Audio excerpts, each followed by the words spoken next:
I'm Jason Waller Unleashed here. Super excited. Thank you for the subscribers and listeners and making this a top 30 show on society and culture. Keep following, keep subscribing. I've got a new show coming out for you. It is a replay of the time I was in Vegas not too long ago to visit the Brad Lee. That's right, dropping bombs. We were there. I was on his show. He was on my show. We did a podcast swap. We're going to replay that for you here shortly. Tune in. We're talking aliens. We're talking Generac. We're talking sex. We're talking kids. We're talking everything. I am actually in somebody else's studio right now. The real Brad Lee studio at Dropping Bombs was just on his show. He's now a guest on my show. How the fuck are you doing, Brad? Dude, I'm doing fantastic. Dude, I walked in, I said, how you doing? He's like, dude, if I was any better, it'd be you. I'm like, motherfucker, I don't know. You're doing pretty fucking good. Dude, I always normally say it's a wasted question. I say that's a wasted question. I hate when people say, how you doing? Because who's in control? Me. Well, fuck, if I was doing bad, I'd be an idiot. So I'm never going to say bad, even if somebody might think it's bad. Dude, I'm always doing well. Yeah. I'm the one in control, and I know that. So it'd be a stupid answer if it was anything other than kick ass. I'm kicking ass. I'm taking names. I'm positive. I'm grateful, and I'm excited. And you're real. And your name is Real Bradley, but like you're fucking as real as it gets. And I was telling you before the show started, we were talking. A lot of these people out there, these posers, these wannabes that just, they have to put an act on. They have to put a character. And I'm not mad at them because they're branding and they're doing their thing, but that's not really who they are. Like you'll see this front of some of these people and how they act and things they say. And then you meet him, you're like, that motherfucker's not even like that. People ask me like, what's Brad like? I had a lady ask me, she's like, I think he's kind of a douchebag, but I'd love to be on his show. And I'm like, douchebag? Like he says all the shit people want to fucking say and they don't say. He's a good guy and he's funny as shit. She's like, but he's just doing that on purpose. I said, no, that's who the fuck he is. He's really that guy. I would agree. That is true. But I think it's only because ultimately at the end of the day, man, I think it's better that way. It's supposed to be that way. Yeah. And I think also, well, I've learned the universe will filter out the right people if you let it. And the way you filter out the right people is you be authentically who you are. Because if I'm not really who I am, you might like me when in reality, you probably shouldn't. And you probably shouldn't be around. So now I'm surrounded by all these people because I'm fake and fucking nothing ever goes right and eventually crashes. Yeah. Well, I've learned a long time ago, if you want the universal filter to work, you got to be you. So someone doesn't like you can leave and will leave and should leave, which is why the right people go and the right people stay. People say, that's the same people. How would they come and go? They're different people. The right people can go and the right people stay. Yeah.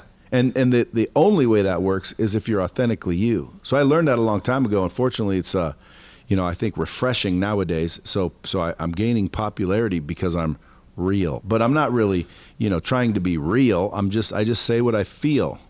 That's what I love most, right? So, when you were on the show last time, your brand was still big, but nowhere near the size it is now. And you've put consistently like real crazy ass fucking conversations that people are scared shitless to put out there on media. You're like, this is what the fuck I'm talking about. Or what you said, it is what it is, right?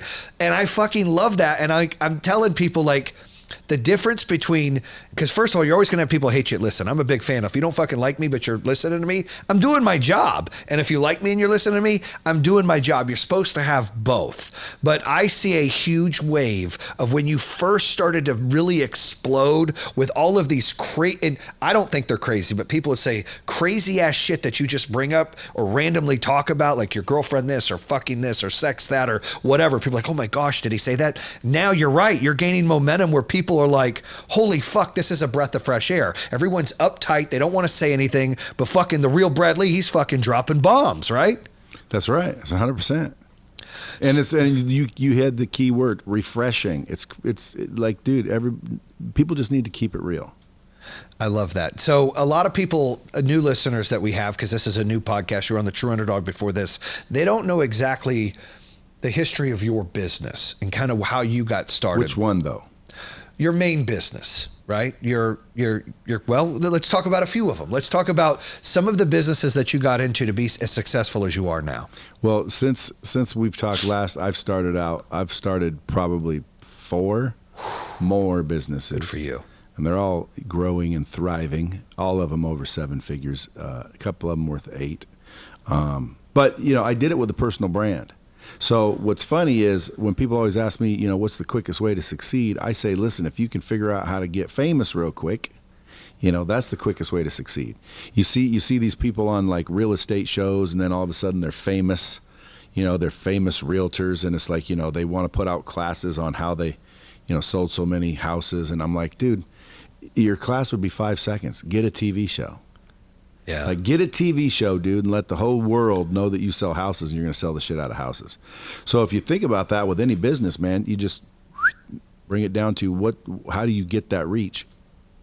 I say be famous, but ultimately it's build a brand. Kardashians did a good job doing it. Yeah, well, they're 100%. So I've started a solar company, right? Which is really just a sales organization. I'm not installing or anything. I'm just selling it. A merchant services. I was thinking about ways where people could make money, because what I started was, hey, if you're not making at least $300,000 to $500,000 a year, I can help you. Right. Why? Because number one, you're going to have to sell something. Guys, let's face it. If you're going to be successful in life, you're going to sell something. Okay. A lot of people don't like that. Don't like salespeople. Salespeople are, you know, I'm uncomfortable with sales. You're in sales no matter what you do, whether you believe it or not. So you just have to get good at it. But my point is I can show people how to get good at sales, but then they'd go out and sell the wrong thing. Yeah. You know, and they'd come back, how you doing, man? You know, I'm doing good. What'd you make last year? You know, 78? 78? Like, how'd you pay rent at 78? Like, after taxes, where'd you live? You know what I'm saying? So I'm like, that should be $300,000 to $500,000. Well, what do I do? What do I do? And I kept telling them, you know, go sell solar. I know people making a ton in solar. I'm like, go do financial services. I know a ton of people making money financial services. So I started picking all of these industries to show people what money or where to go sell in and make at least, you know, $300,000, $400,000, $500,000 a year. And it turns out I picked 3 of the most, I don't want to say questionable, but like drama-filled industries. Like your financial services, I had no idea. And now solar, dude, I had no idea. There's you know, someone will quit you and jump over to another team. And Cutthroat as fuck. It's cutthroat. Like I didn't get all that. So that's why I said, dude, I might need to hire your consulting for my solar company, because if you started mine, you'd be like, oh, don't do that, do that, Well, don't I've do got that. some secrets. I'm a big believer in the gold, meaning like, do you have like a lot of door knockers and shit? I have about 1,000 door knockers. Okay. So I used to be a big fan of door knockers. I was talking to somebody yesterday about it. We used to actually recruit Mormons who are the best door knockers on the planet. We used to recruit them for home security, give them like a whole summer place to stay, all these things back in the day. And for solar, I think door knocking works, but I'm a big believer in digital marketing. Like we talked about that. And if you have the gold, if you're investing in digital marketing and you're qualifying something or you're letting it self-book and you have an appointment, then you don't have to hire a door knocker or a sales guy. You just need to hire an educator. You need to hire somebody that can go out and make a fucking difference, that is likable, that can show a proposal, that can show a presentation, that can explain to be thorough, like teachers, loan officers, people like that we were recruiting. We had 600 reps, but none of them door knocked. Our whole business was doing 50 million plus a month on running appointments where people raised their hand and said, I want to learn more about fucking solar. And we go in and do a presentation. But now that you're not doing anything, why don't you just share with me those Absolutely, those I will. campaigns? Absolutely, I will. And that's the secret sauce, because the problem is the door knockers, they get too greedy, right? They're like, fuck that. Why am I going to pay him if I'm not going to door? I can go do it myself and sell it to an installer. That's what they do. It's cutthroat. But when you have the gold, because the truth is when you get these guys don't want to be fucking hunters no more. They're lazy. Today's world, they want to be farmers. They just want to farm the shit. When you hand them the appointment, the gold, here's an appointment. Here's a gas card. Here's a shirt.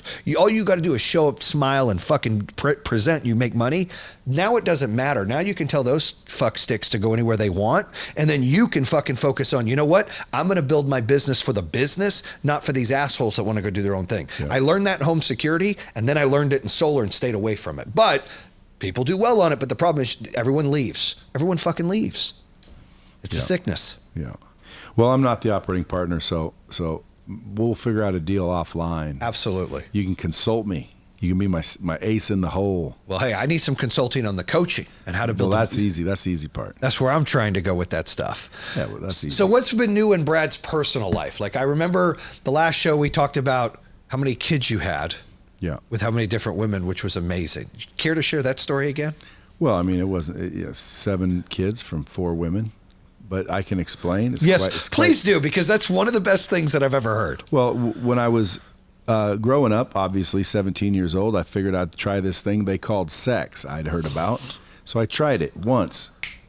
Baby number one. Girl number one, because we weren't even together. Then I said, I'm not going to do that for a while. So waited, for a year and a half and figured, okay, enough time's passed. I probably learned my lesson. Did it again. Bang.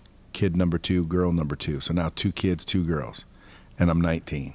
So I learned my lesson and I'm like, oh, I'm not going to do this anymore. So I did. I kept doing it. I didn't get everyone pregnant every time I did it, but Pause. Are you on Me and 23? Huh? Are you on 23andme.com? No. Motherfucker, you're scared to go there because it might be like 12 kids or no? It might be. Okay, go ahead. Who knows? Go ahead. Just check it. I should go there. You should go there and all of a sudden it's like boom, boom, boom. You're like, oh shit. Well, I should go there. I want to. If I have kids out there that I don't know about, I'd want them to reach out to me. Yeah.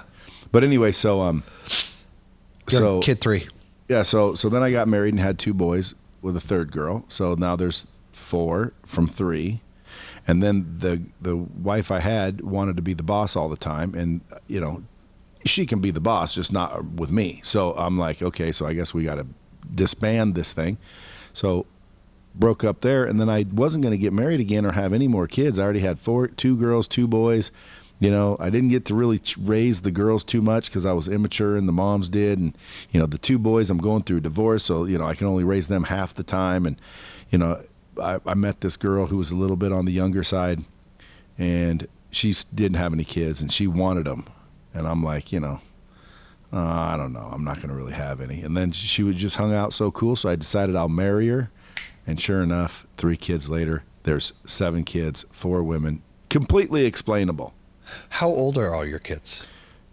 Well, the youngest one is 1, and the oldest one is 37. Wow. You look good. So you're 54? Yeah. Fuck, I hope I look like as good as you do at 54. I'm 43. I'm like, damn.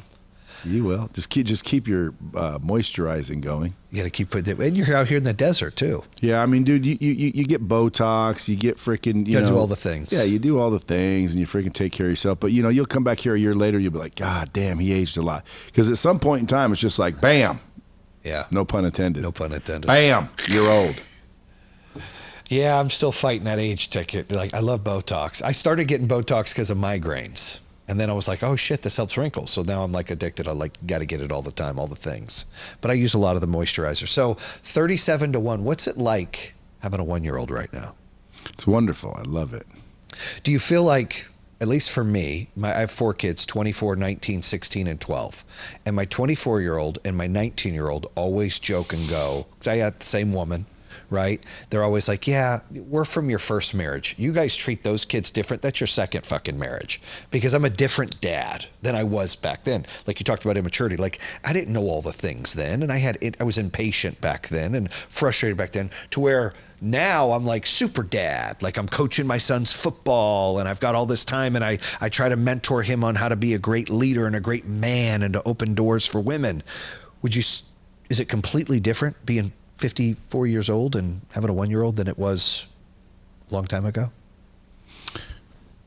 Well, it is different because a long time ago, I wasn't really mature or ready necessarily to be a good dad.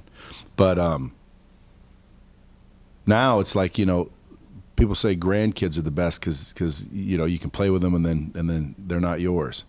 Well, that's kind of how it is for me because I have such a good wife and mother-in-law. So like literally, I don't change diapers. I don't do shit. I play with the baby until I don't want to, or until she don't want me to, because sometimes she starts throwing a tantrum, and I just hand her to the mom. Yeah. I hand her to mom, and then I go play games or do whatever the hell I do. So it's like people say, well, how is it? Listen, I don't play the whole I got to get up and change diaper bullshit just because, husband and wife share the duties bullshit. I don't play that game. I told my wife point blank, period. Here's the deal. I said, you want to have kids, you're going to be doing the changing, getting up and feeding them. I go, it's a lot of work. She's like, I don't care. I'll do it. I was a nanny. And so fortunately, I have a great wife that doesn't expect me to like I always say hard shit. Well, yeah. I'm not changing diapers So people are going to hate on me for that. I don't think and so. by the way, would I change a diaper if she walked up and her pants were shitty and frickin', and mom wasn't around? No, I'd then hand it to mom-in-law. But if nobody was around and my daughter came up and she had a little shitty diaper, I have changed the diaper. It's just that I don't have to. So when someone says, "What's it like?" I mean, it's awesome. Like I love. It's like grandkids. Not only that, she's like 1 year old. She's like freaking the cutest little thing ever. She'll walk up, sit next to you on the couch, and go hi, and you're like, "How do you even know that word?" So cool. But they're cute, they're fun, they smell good. They're fun to dress up. They're just innocent. I love it.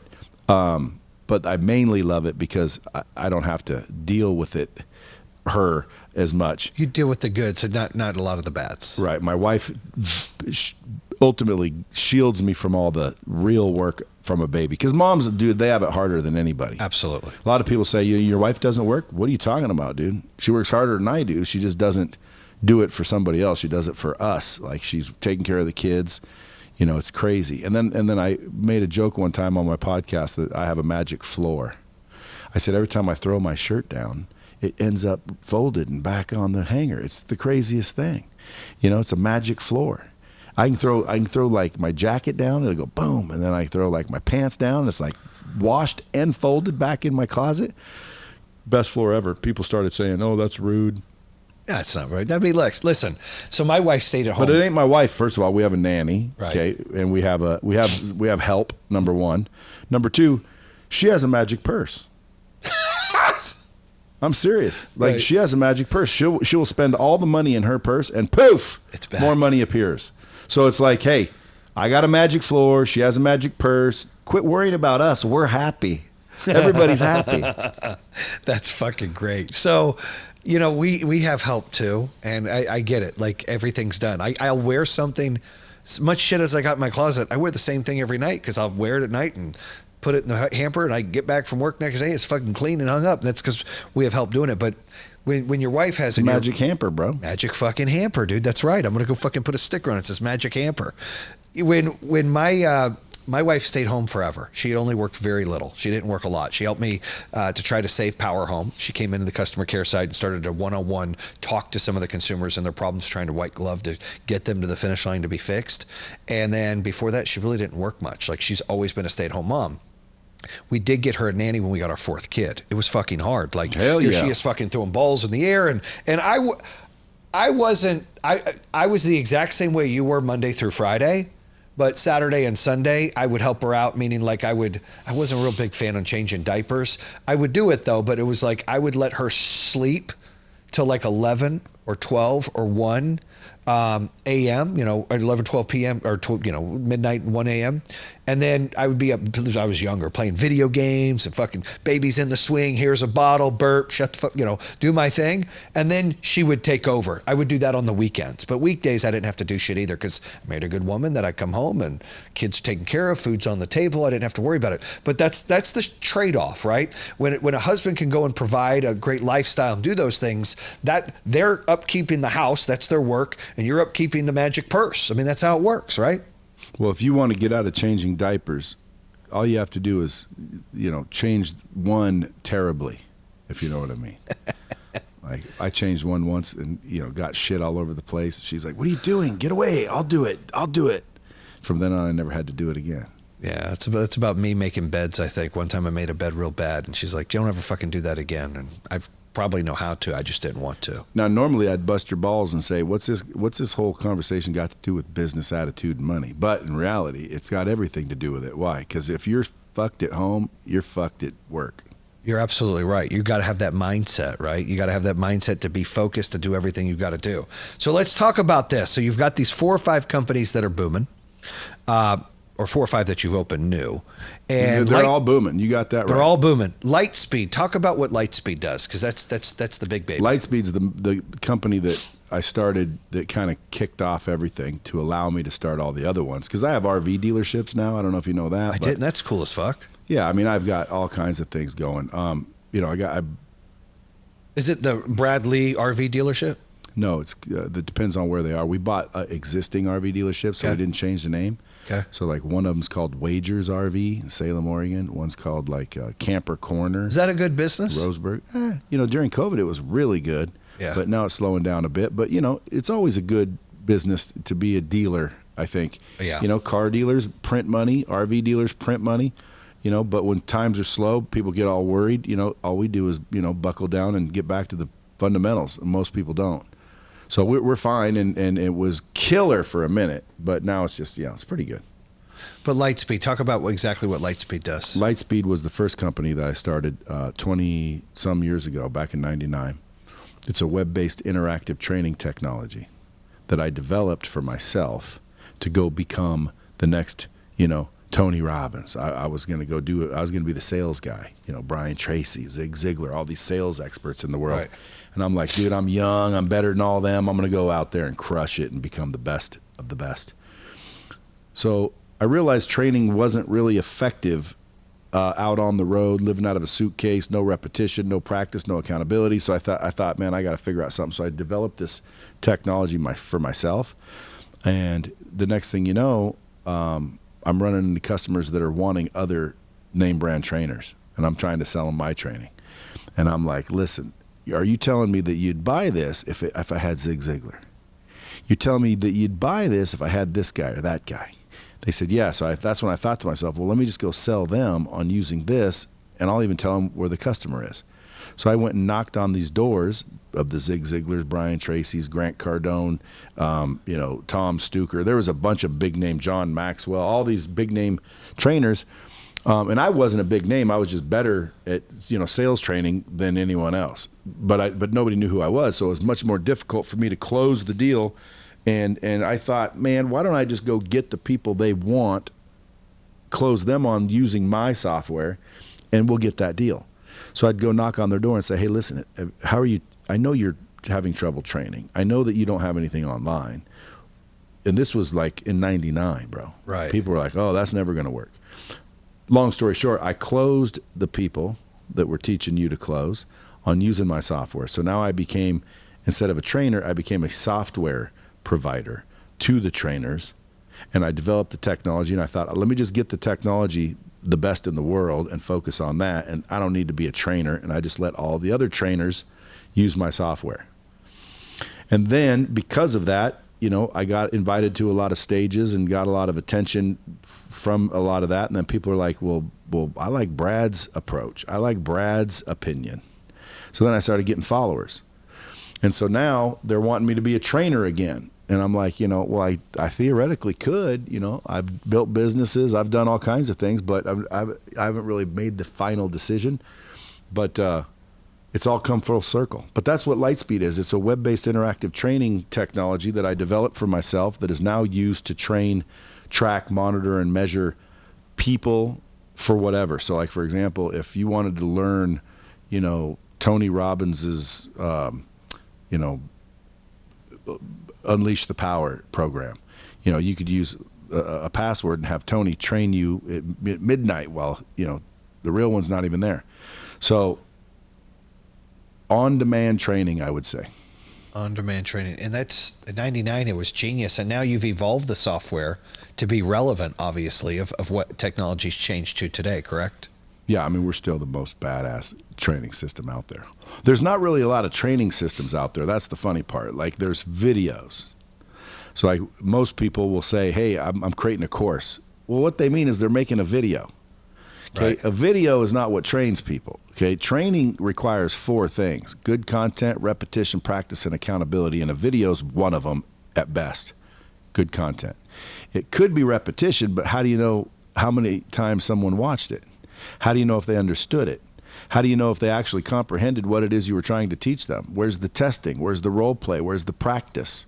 Most companies are exposing their people to training when they should be training them.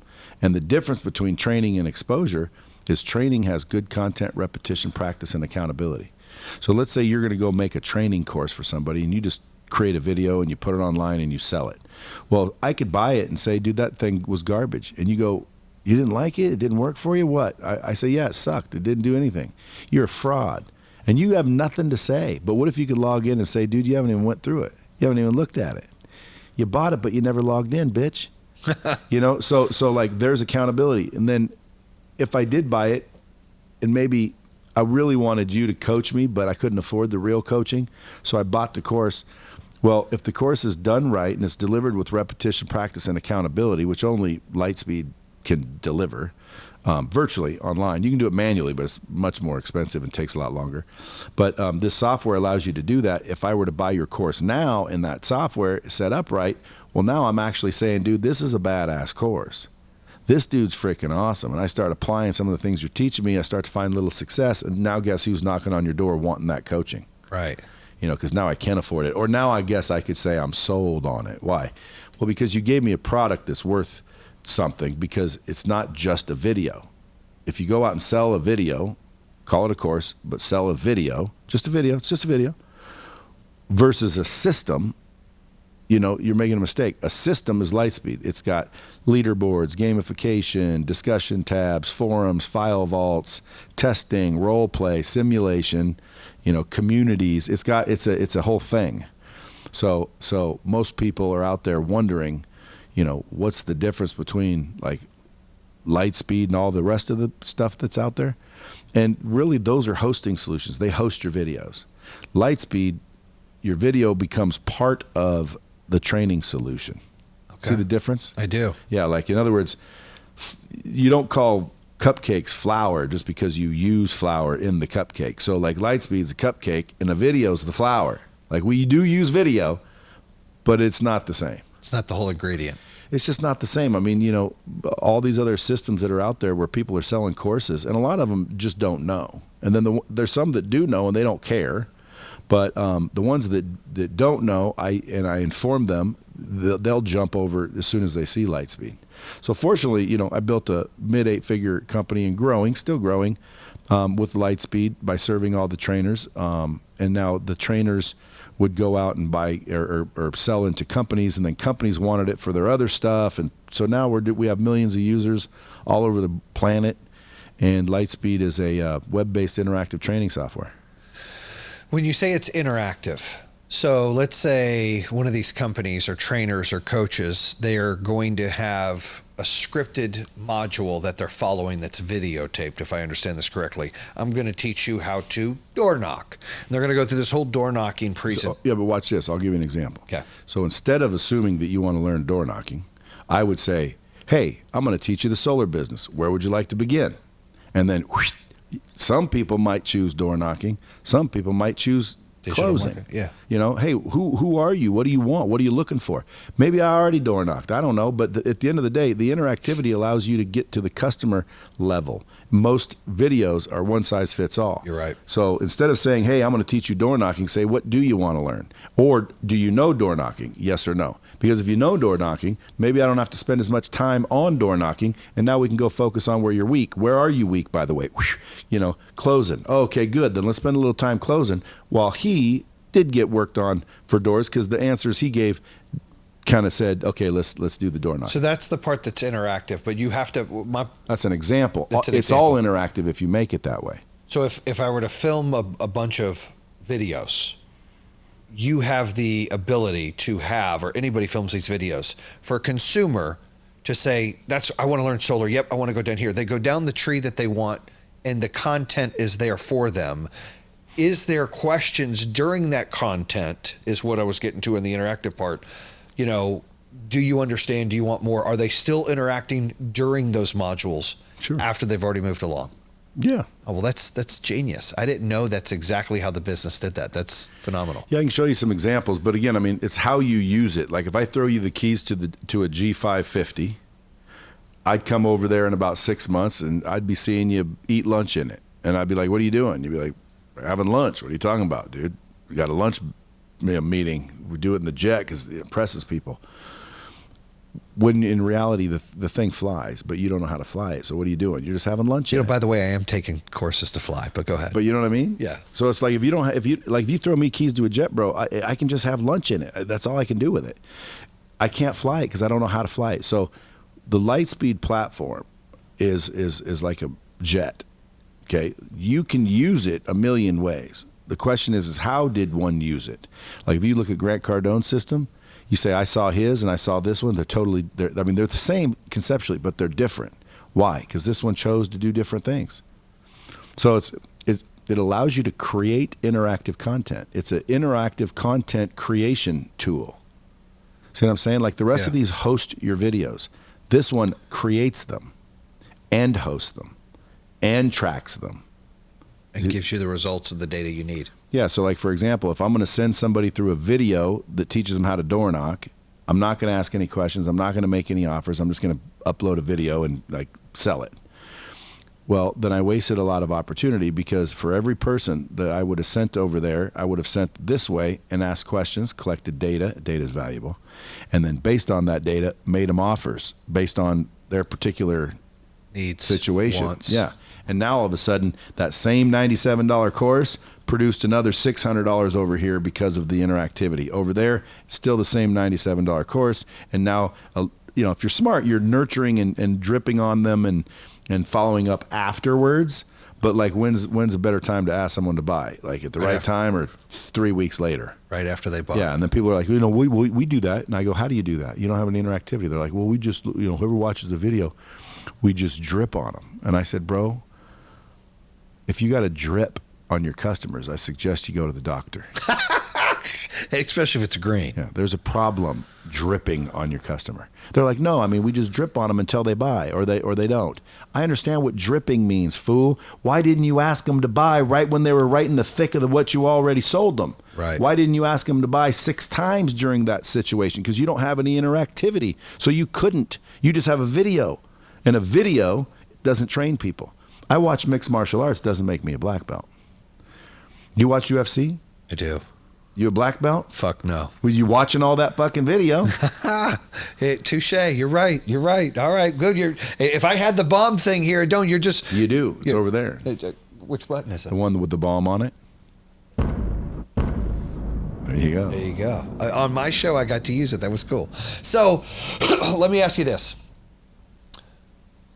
What is next for Bradley? What are your goals? Like the next year, the next 3 years, next 5 years, what are you trying to do next? You said things went full circle. You said, you started this and it was like, and that's what happens. Life pivots, business pivots.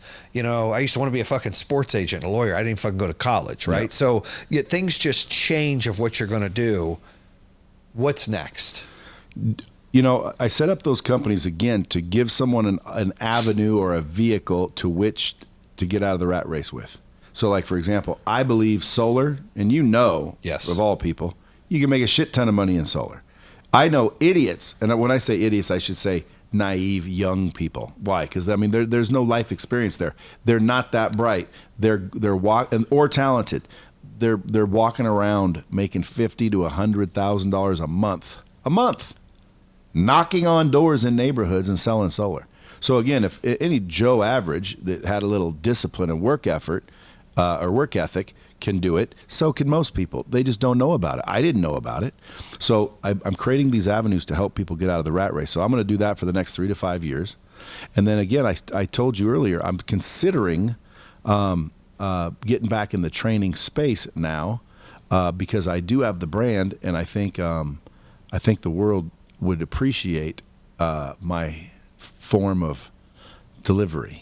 Oh yeah. Yeah, because I say it like it is. Like when people say, "Well, Brad, I want to be a salesperson." What do you say? Everyone else will tell you all this other crap, but the truth is if you want to be a really good salesperson, stop selling. See what I'm saying? No one will tell you that. Like, stop selling. Don't be a salesperson. That's how you become a good one. You stop doing it, and you start helping people. You start having different motivations. My motive is to help you solve your coaching thing. It's not to sell you Lightspeed. Why? Well, when I try to sell you something, what's it for? Oh, commission. I make commission.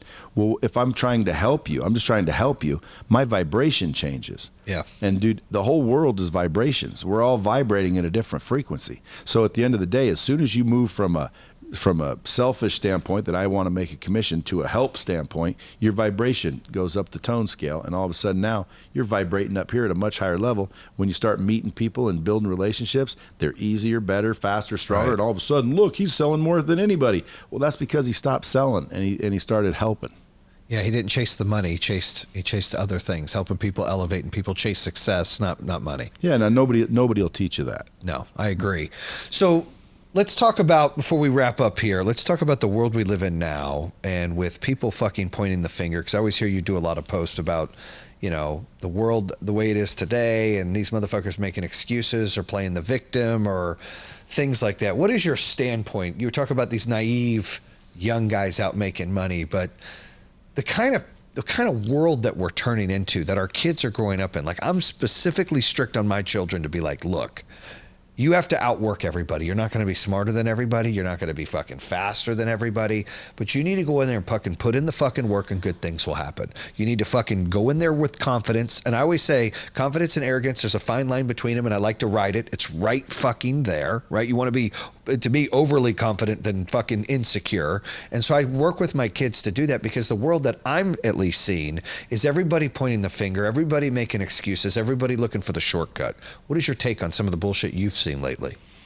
Yeah, you know, I try not to pay attention to it. I try to focus on the positive. I'm more of a abundance mindset guy. Like, I don't think about all the negative shit. I just kind of, because it doesn't really affect you. Whatever you can control is kind of what you should worry about. Yeah. And I can't control that shit.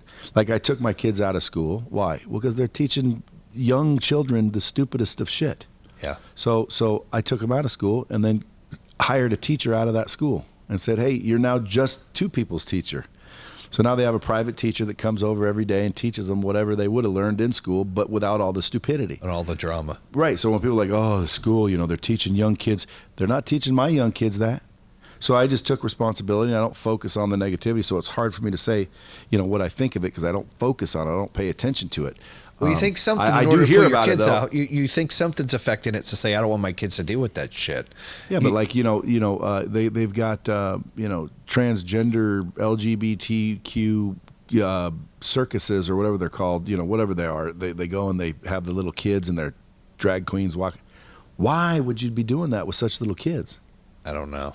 That's an adult thing. Like, you know, hey, if you're into that, you know, go ahead, get into that. That's the beautiful part about, you know, the world. You can do whatever you want. And I would keep telling people, I don't dislike transgenders. I don't care if you're a transgender or not. I might like you if you're a transgender, not sexually, but I might like you. Like, if I've just found out you used to be a female and you took whatever to look like this, I'll be like, first of all, fuck, dude, you fooled the shit out of me. I wouldn't go, oh my God, you're gross. Right. I would say, wow, dude, you fucking fooled me. Are you shitting me? You used to be a girl? You're fucking great at that. I'd say like, let me see your dick. Why? Because I got to see it. Like, what does it look like? What'd you do? Grow a clit? Like, what happened? Like, do they give you medicine and your clit just grows? Like, I would be interested. Why? Because it's crazy. I can't believe this. But I wouldn't hate you for it. So I don't hate transgenders. But at the end of the day, I also don't want transgenders trying to take my children and let them know that they can be a woman if they want. No, they can't. No, they cannot. My daughters will always be female, even if they're transgenders. Why? Well, because they're still females. You can't change who you are, bro. Look, I know. So I that agree. To me, for example, it. People will go, oh my God, I can't believe he said that. Dude, it's just the truth. I'm not trying to hurt feelings, but a guy, you know, says I'm a girl and he acts like a girl and cuts, you know, does surgery and gets altered. It's still not a girl. It's still not a girl. It might look like a girl. And again, I've seen some hot trannies before in websites. Have you ever seen them? Like, I thought, damn, dude, that would fool me. But at the end of the day, it's technically still a dude, isn't it? Yeah, isn't it? You can't make a girl. Only God or nature can make a female. And once it's determined that it's a female, then it's always a female. And that's where I draw the line. Like, that's what they're trying to do. And there's an agenda right now. And I'm just thinking, who is allowing this in the schools? Who is like sponsoring this? Who thinks this is okay? This is stupid. You know, they're all killing Bud Light for the Dylan Mulvaney shit. I don't care if Bud Light has a freaking, you know, transgender on a beer can. Like, whatever. Who cares? Whatever. You still drink just it. Like doesn't if they matter. just dude, I mean, if I drank Bud Light, I didn't drink Bud Light before. But I don't care. You know, I'm not against transgenderism. I'm not for it, but I'm also not against it. Why? Because I don't focus on that shit, dude. I focus on the positive, man. How do we make some money? How do I get it? How do I put us in a better situation? How can I help people get out of the rat race? What can I develop to make the world a better place? How can I get the knowledge from the people who have it to the people who need it so we can all be more successful? Right. You know, what about this transgender? I ain't talking about that. Biden's an idiot. Yeah, he is an idiot. Next, like, I'm not even focused. Why? Because it doesn't matter. I agree. Doesn't matter. I like your outlook on it. The only thing that can matter, dude, is what you can control. Yeah, I have no issues with transgenders. I don't care if you want to, be a girl or be a boy, or you like this or you like that. I don't give a fuck. My only issue, and I do have an issue, is the litter box in the bathroom in New York. Did you hear about that? Yeah, but I think that's made up bullshit. Is that made up shit? But Dude. I know people really, okay, well, fuck that. I know people identifying as animals. Did you see the new Chris Rock skit? No. Oh my God, it's fucking hilarious, by the way. But if you just said you identify as a bulldog, I'd say I kind of see that. Right. Well, I know, but like, I don't give a fuck. Like, what do I care? I don't give a fuck either. But go be a bulldog. But for young I'll kids, get you a bone. But I feel like for young kids that need guidance because they don't know what they don't know. When kids do, that's where I draw That's the my line. problem, No, right? And this is like going on with kids to what you can identify as, whether you know it be why? an animal or this. Because they're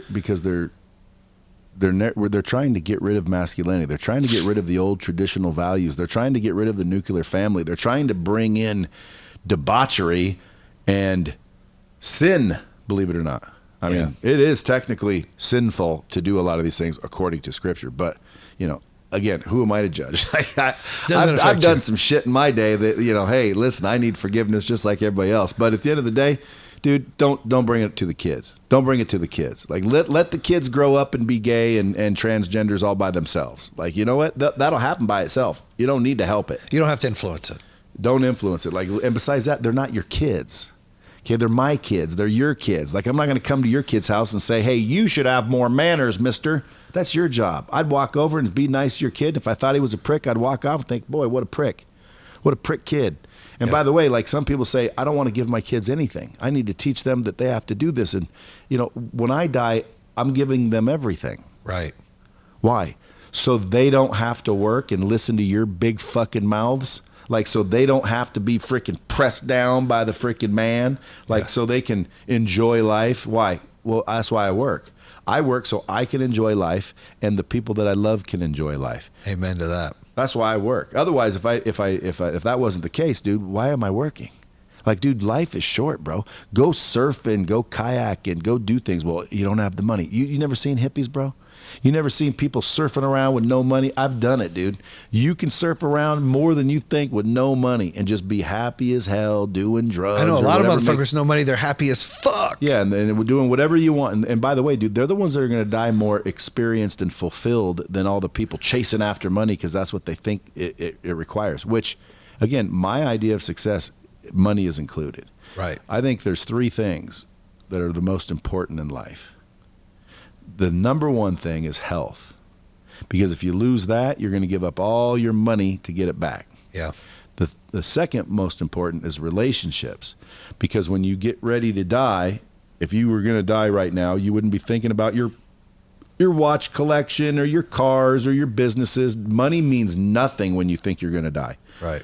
What does? Relationships. All the relationships. So that should be number two. We don't need to die to learn this. And then number three is money. Now some people would say, well, what about God, Brad? First of all, God is in relationships. It's already part of that. And some people don't even believe in that. So it's like relationship says it all. And then money.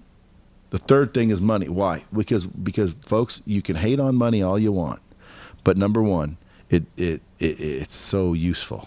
Like, you want to make a bigger impact, you want better child care, you want to be able to make a difference. Money is the differentiator. So health, relationships, and money. And what's crazy is the more relationships you get, the more money you get.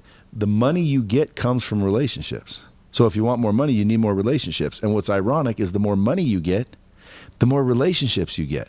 The more money I get, the more invites I get, and circles I get open up. I get invited places now. It's like, wait a minute. Like the other day, I was walking through hockey game and someone yells, Bradley, Bradley, Bradley. And I look over and it's loud. Like everybody's obviously seeing this dude yell. And I look over and it's freaking a celebrity poker player, local celebrity. Well, he's not a local celebrity. Everybody knows who he is. Daniel Negreanu. You know who he is? Yeah, I've played with him before. Yeah. So Daniel Negreanu's sitting there yelling my name out. Well, like I know Daniel. He's never yelled my name out. Why all of a sudden? Why do you think all of a sudden? Because you're making an impact out there. He likes what you're doing. He's following you. He's paying attention. Well, because freaking I'm in the same circles now. Yeah. I'm wearing the watches now. I'm driving the cars now. I got the glass seats now. I'm in the VIP lounge now and blah, blah, blah, blah, blah. If I didn't, I never would have known him.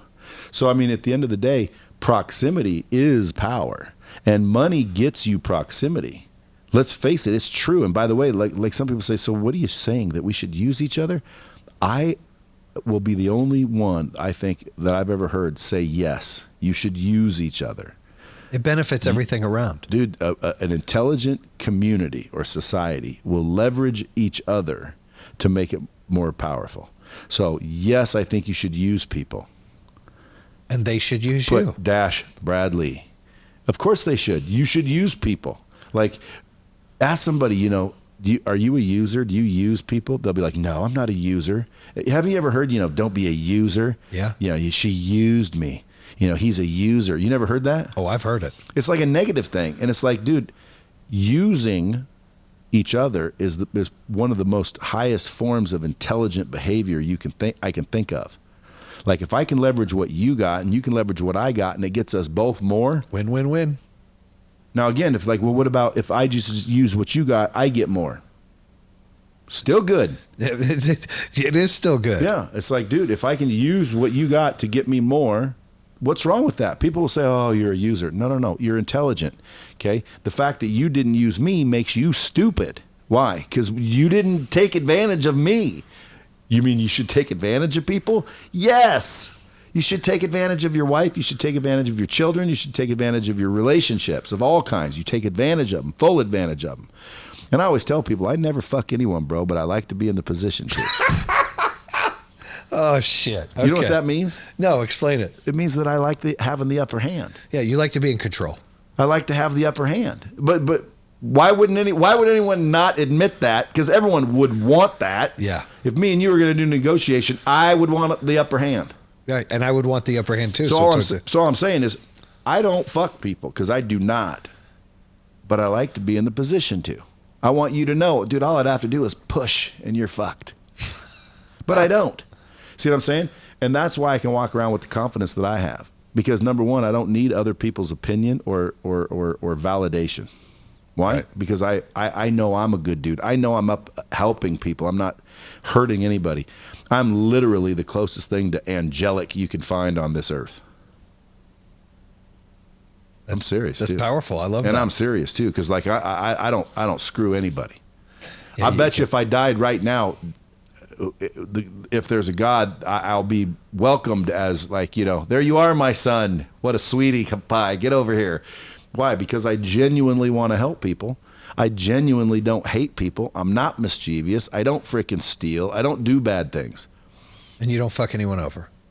Well, again, I would say not intentionally, because if someone's listening, well, I got fucked over when you stole my girl back in high school. Like, I didn't mean to do that shit, first of all. And second of all, I would say since I was around 40. Okay? So you run on 14 years of goodness. Yeah, from 0 to 40. Actually, from 0 to 30, dude, I was a freaking regular old Joe. In other words, I was selling to sell your ass. I was out for me. I wanted to get rich. I wanted to get paid. I wouldn't screw you, but I would screw you if I could get paid. Why? Because, dude, I was out to get paid. I didn't give a fuck about anybody. And then around 30 years old, I helped this dude kind of out of a bad situation, and it felt so good. I thought to myself, man, I want to do that for a living. And I started a training company because basically I trained him how to sell and watched him go from minimum wage to, $15,000 a month. Changed his whole attitude, changed his whole life, changed his whole family's life. And I'm like, dude, I got the power to do that. I'm going to go do that. So I quit my job to go do that. And in reality, in retrospect, I thought, dude, I went to go help other people. I quit my job to go help other people. I didn't realize it at the time, but looking back, I'm like, wait a minute, that's kind of when success started actually happening. Like I literally fought tooth and nail to get rich up until I was 30 and couldn't get there. And then I said, not intentionally, but accidentally, I said, I'm going to go help other people. And I'm just going to, I started focusing on other people rather than myself. And boom, that's when success started. Mm-hmm. So you hear people say, help other people and you'll help yourself. That's the truth. It is the truth. People don't believe it. It is true. It's 100% true, man. If you could figure out how to solve everyone's problem, you'll have all the money you ever want. Problem solving is all business is. Like people ask, Brad, how do I start a business? It's real easy. Number one, you find a problem. Okay? All you do is find a problem. What are most people doing? They're avoiding problems. They're not looking for problems. They're freaking avoiding them. Walk up to someone and say, you want a problem? They'll be like, hell no. You walk up to me and say, you want a problem? I'll be like, yeah, I do. I'm looking for problems. I like problems. Why? Because I want to get good at solving them. And in order to get good, you need practice and repetition. So I practiced solving problems for the first 8 years of Lightspeed when it wasn't really doing anything. And I got really good at solving problems. And then boom, there were no more problems because I solved them quickly, efficiently. And that's what I do now. Like literally, dude, I should be a business coach too, because like people can come to me with their businesses. I had one guy call me and say, I want you to be my coach. I said, dude, I don't really coach. And he goes, well, I'll give you $100,000. And I said, when do you want to start? So he wired me $100,000. I said, so I got on the phone with him and I said, okay, so tell me what's up. Well, I'm doing this, I'm doing that. Ultimately, I'm making about $750,000 a year, and I can't seem to get past it. And I'm pissed. I'm like, describe it. What do you do? He goes, I get up on Monday, Tuesday, and Wednesday, and I call and make appointments. And then on Thursday and Friday, I close those appointments and make my money. And I said, well, why don't you just close? You get paid when you're closing, so why don't you just close 5 days a week? He says, well, then who's going to make my appointments? And I said, I don't know, like a secretary or an appointment setter or like a virtual assistant. And he looked at me like, I was crazy. And I said, dude, you realize you can hire a virtual assistant for $100 a week out of the Philippines to make calls and set your appointments. He ended up getting 3 appointment setters. He went from $750 to 2-point-something million in 1 year. Best $100,000 he's ever spent. But dude, everyone else, it was just normal shit to tell him. It's nothing special. It was unbelievable. Like, dude, that's basic common sense. But a lot of people, they're so into it, they're stuck in the weeds. They can't see it from the outside. Yeah.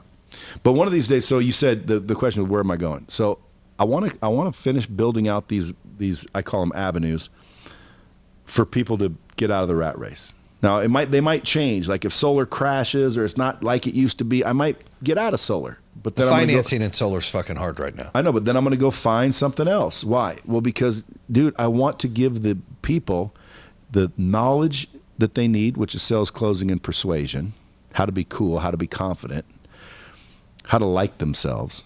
Because most definitely I say you want to raise your net worth, you need to raise your self-worth. Right. And most people don't think they deserve more, which is why they'll never get more, because you're never going to outperform your own self-image. So I've got all that information. I can help people get confident. I can help people get out of their own way, like themselves more, and get out of the rat race with the ability to sell, close, and persuade. But I want to give them the avenue to take. So it's like, not only am I going to give you the information, I'll hire you at this company doing it. So I want to just continue to do that over the next 3 to 5 years, and then grow them large, and then I believe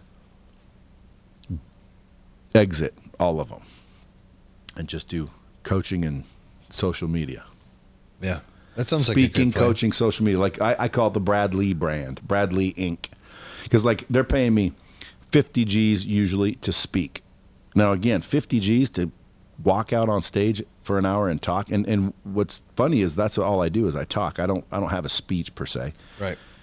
And I'll say, well, what would you like me to talk about? And they're like, whatever you want, make them laugh. I'm like, okay, whatever. And I'll walk out and say stupid shit. And, they're all laughing and everybody's happy. And I'm like, good, I'll take $50,000 to walk out and talk.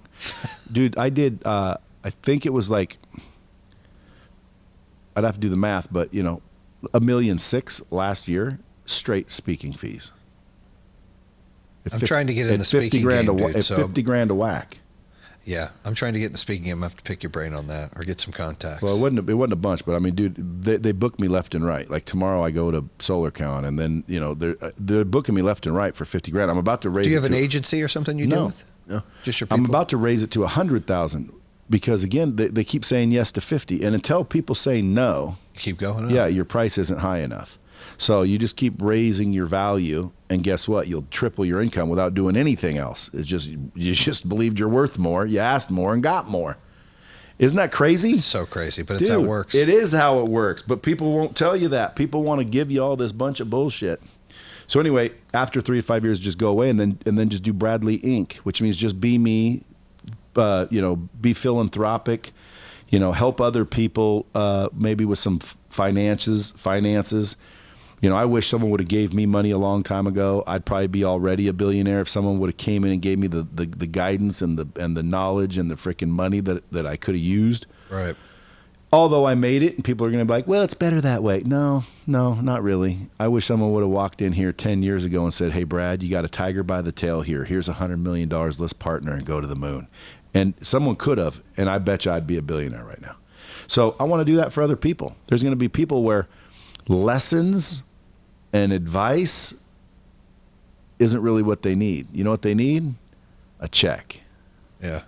They need money. You want to give them the money to help them like grow. you ever go to somebody and be like, hey, I'm about to lose my apartment. If I can get the $2,000 for rent, I'll give it back to you. And now you're borrowing $2,000 to pay rent. You ever do that?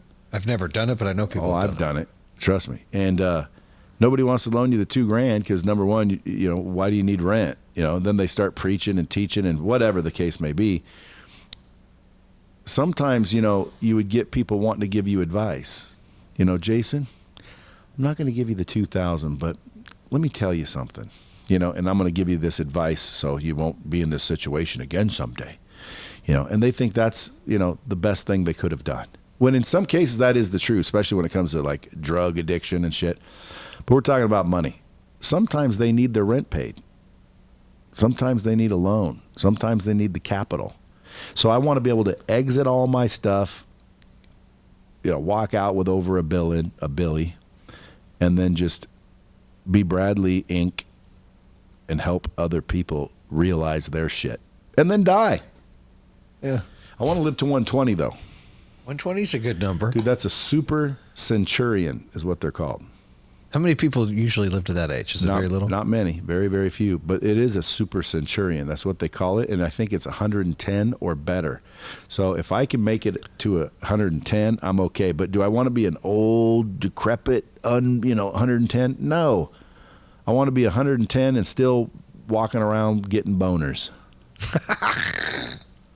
Oh, well, they've got medicine for that. I'm sure that'll work. Without medicine. But again, hey, that's another thing. Like with medicine, I don't really care as long as I'm getting boners and enjoying life. At 110. Yeah, it's like, you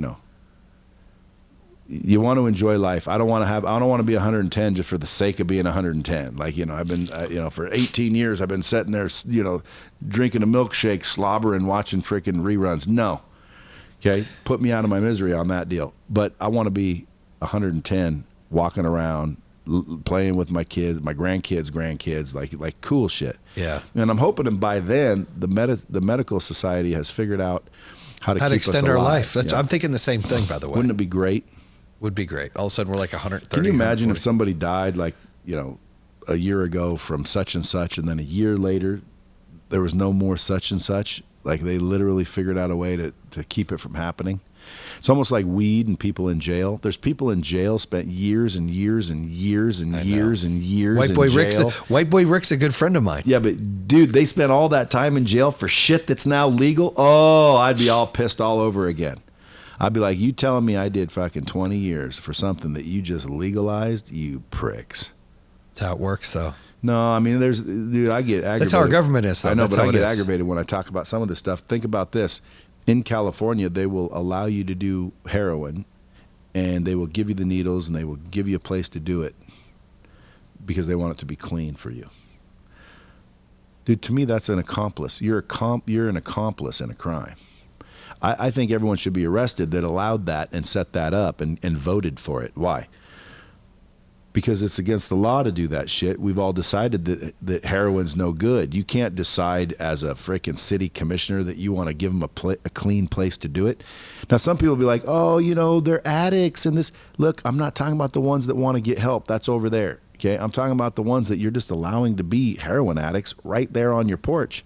Dude, that's against the law. It's crazy. But they have that. Why is nobody going to jail? Anyway, I don't want to get political, but you get it. That's the BAM of it all. That is the BAM of it all. Well, Brad, listen, thank you for coming onto the show, sharing your wisdom, sharing your knowledge, your journey, your experience, and super excited to have you on in the future to hear about what's going on with those businesses, as well as hopefully we can work together on some of the coaching stuff. Sweet. Thank you, Brad. BAM!